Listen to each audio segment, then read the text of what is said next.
I find it difficult to understand why these communists like Idim Nangagwa and companies still think that they are gonna triumph over capitalistic policies or capitalistic ways of running economies. History has been telling us that communism has always been failing, but capitalism has been winning. Now,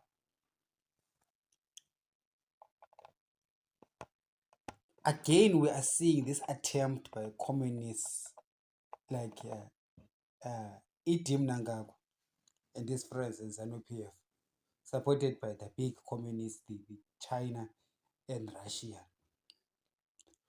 who run economies as an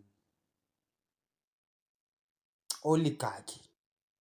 Okay, the oligarchy system is the system whereby you, in a country, there will be a few millionaires and billionaires who control everything using through the use of political power. So they use their political power to make legislation and to make legislation and to create an environment in the business that allows only their business interests to succeed, usually at the expense of the rest of the country. So in Zimbabwe, you discover that right now the hot industry where they extract wealth from is the mining industry. Remember, they first thought that agricultural industry has got money when white people were farmers. They thought that just because being a farmer makes money, because you take land from a farmer, it makes you rich. It doesn't. Okay. Commercial farmers, white commercial farmers, used to work the land. They had expertise. They had to put in the risk and work and got a reward for being obedient to the laws that dictate agricultural sector. So now when Zanu PF took over those farms, they did not develop expertise. As I told you that these people are not builders, they are destroyers. They're just eaters. They do not know how to create new things. So they discover that having land doesn't actually mean they're gonna be wealthy. It means you have to farm. And to farm, you have to wake up early in the morning and do the work. You need to do the study and understand, create systems in farming. So they failed. So all we became the we became the basket case of Africa from being a bread basket of Africa. So they went ahead and looked for another low hanging fruit, which they found in the mining industry. Even there too, they think that owning a mine is an sure way of profit. The mining industry, just like any other industry, is a business that is prone to losses. Just because we've got a gold mine or a diamond mine does not necessarily mean that you are going to make profit. Just because these are or this mining industry or these mines are currently making money does not mean that they will forever make money. It's just an economic boom for that time. These things go into recession. For example, if there's a global recession, manufacturing goes down, the demand for uh, most minerals might also crash, therefore crash the price. It might crash the price of those commodities, rendering mining an unsustainable business or unprofitable business for that period of time. So we have got lithium that is booming now, and the other Zanu PF oligarchs are rushing towards lithium because the price of lithium is skyrocketed, making it a profitable business there.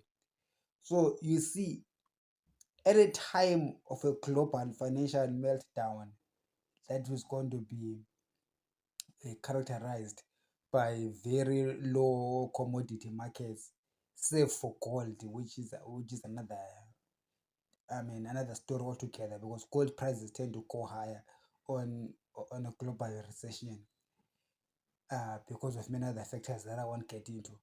So if the market for the mining industry turns south, the Zanu PF bigwigs will begin to make losses from their mines. Yeah, you will have a gold mine, but you still make a loss. We can have a diamond mine, but you can still make a loss. A loss, material loss. Put in money to mine and not be able to recover it, even though you own it. You know, in that kind of instance, they will tend to look for other low hanging fruits, because these guys do not know how to build anything. They will look for whatever it is that has got value in the country, and whoever is holding that hoko, they're gonna come for you and take from you. If that time it is the doctors for ED who are holding value, the Zambian people will come and take it from you. The doctors for ED will fall. If that thing is in teachers, if whatever it is, I do not know how the economy is gonna turn out to be in the future, but whatever that will have money, they are coming for you.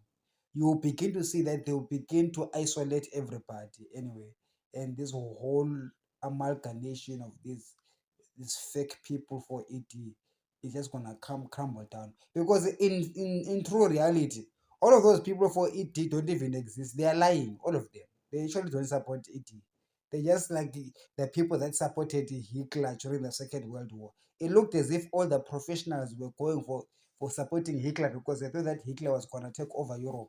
Just like the Zimbabweans, they think that ED will rule forever. So we have got all these teachers for ED, soldiers for ED, police for ED. ED will not take over Zimbabwe for a long time. He will not rule Zimbabwe for a long time. His policies are going to come crashing down. And so this whole alliance, this coalition of these four EDs is also going to come crashing down. Hitler attacked Poland, and he went on to attack Russia, and a pivotal battle at the Battle of Stalingrad, Volgograd, currently Volgograd, used to be called Stalingrad.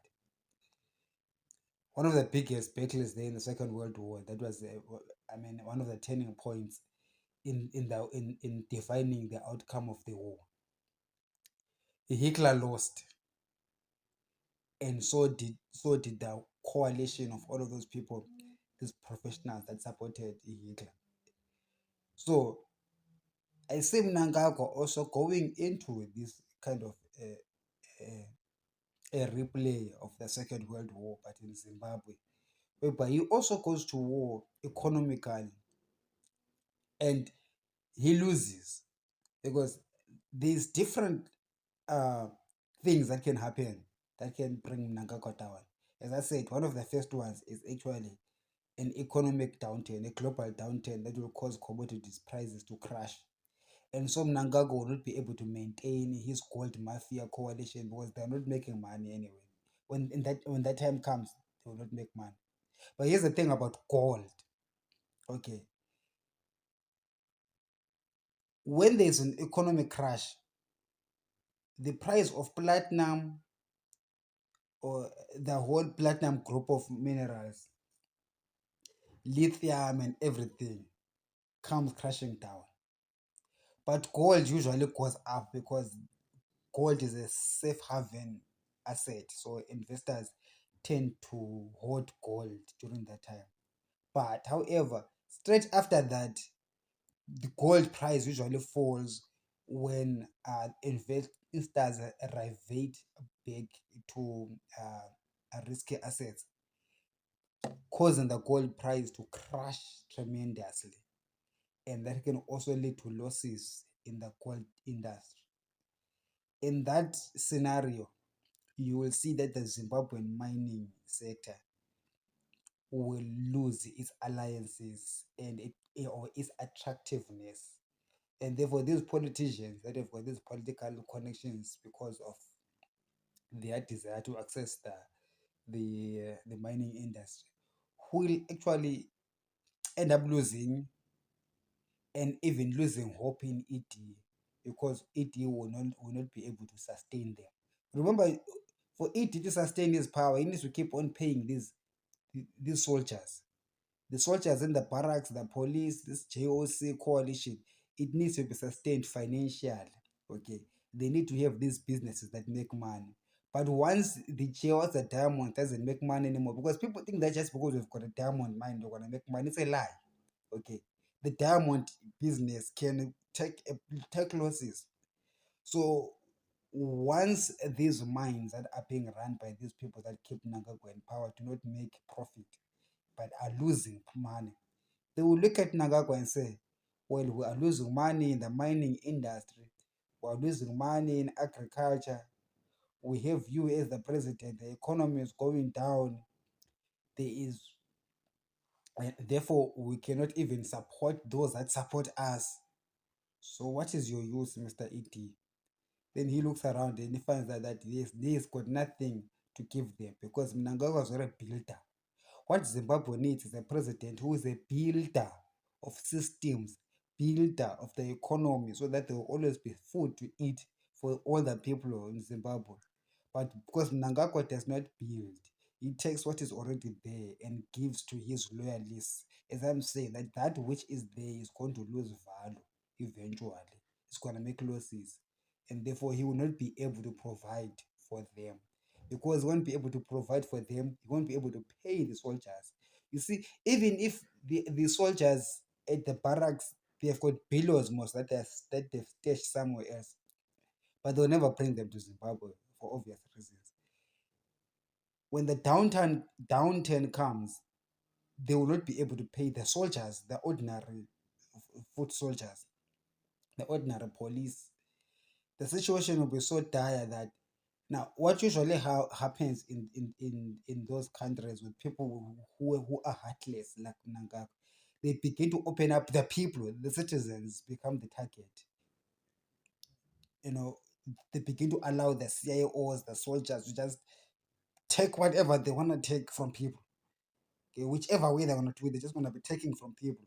So there's a collapse of a society. So that stupid coalition of police for it, doctors for it, teachers for it, they'll begin to see their stupidity and begin to say, this is common as we cannot support this ludicrous idea. And then Zanu PF will fall on his own weight because of his failure to build the country. Instead, they want to pursue these extractive policies. You understand? In order to sustain the country, they will need to bring back the money that they stole, that they are hiding in all over the world. That's what they will need to bring back to pay the soldiers, to pay the police. But also, that's not sustainable because it for them to keep on staying in power, they'll have to keep on bringing that money until it's finished, until it depletes. It will come to a point whereby because they don't want the money to finish anyway. That's not what they're going to do. They'll come to a realization that, you know what, we're no longer making money in Zimbabwe and we're taking our money from out there to sustain ourselves in power. Before we know it, we'll lose all our money. So let's abandon ship. Abandoning ship is going to be one of the things that Zanu PF will find itself facing.